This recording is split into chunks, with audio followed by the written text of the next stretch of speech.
अस्सलाम वालेकुम नाज़रीन मोहतरम मेरे भाइयों, अज लग गई है जी साडी इन्हां दो बंदियां दी शरत। ए जनाब एक जंबो दी बोतल ते एक 5000 रुपया इनाम इस मुंडे दा ते इस मुंडे दी शरत पै लग गई है कि असी छाल मारांगे नहर दे विच ते बोतल सुट्टांगे।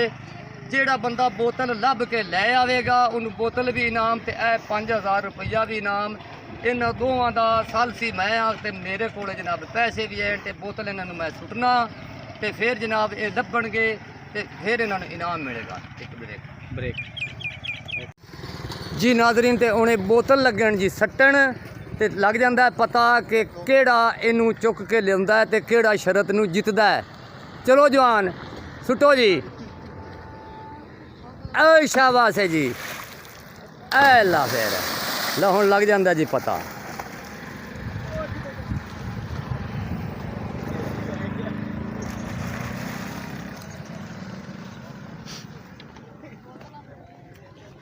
अब बंद कर।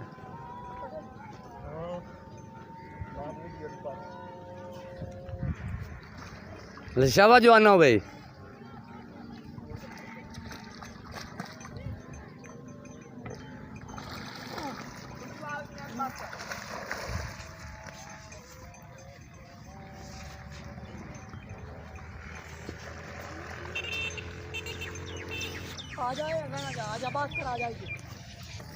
ला हुण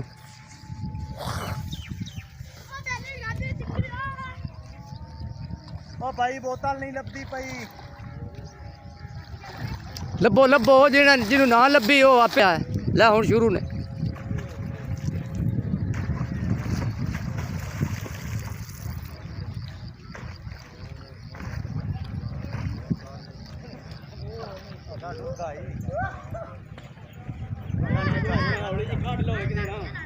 ਹੁਣ ਤੂੰ ਉਹਦੇ ਘਰ ਕੈਮਰਾ ਅੱਗੂ ਦੀ ਜਾ ਤੁਰਿਆ ਜਾ ਕਰ ਅਗਾ ਤੁਰਿਆ ਜਾ ਯਾਰ ਤੂੰ ਇਹ ਵੀਡੀਓ ਲੰਮੀ ਬਣਾਉਣੀ ਹੈ। ਤੁਰਿਆ ਜਾ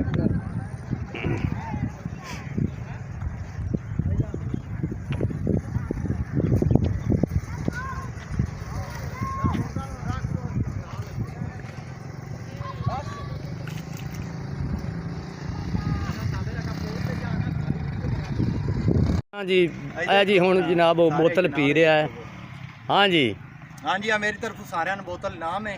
हाँ जी ते आ जाओ रल के पीने आ। वाह बे वाह जित्तिया तू तो सारे रल के पीनी चाहिए। सही गल है। पैसे भी सारे रल के वंड के दे सके पैसे तो कला ही रखते हैं। हाँ जी पैसे मैं सारे नहीं देने मैं आप ही उधली गल तो तू नहीं ना करनी। नहीं चलो ठीक हो गया सारे दे मियाँ तेरी मेहरबानी सारे घुट घुट पिला बज जित तू लईए शरत के पास ठीक है। लै जी सारे दोस्त मिल के इस खुशी दे विच ते रल के पी रहे हैं जी बोतल।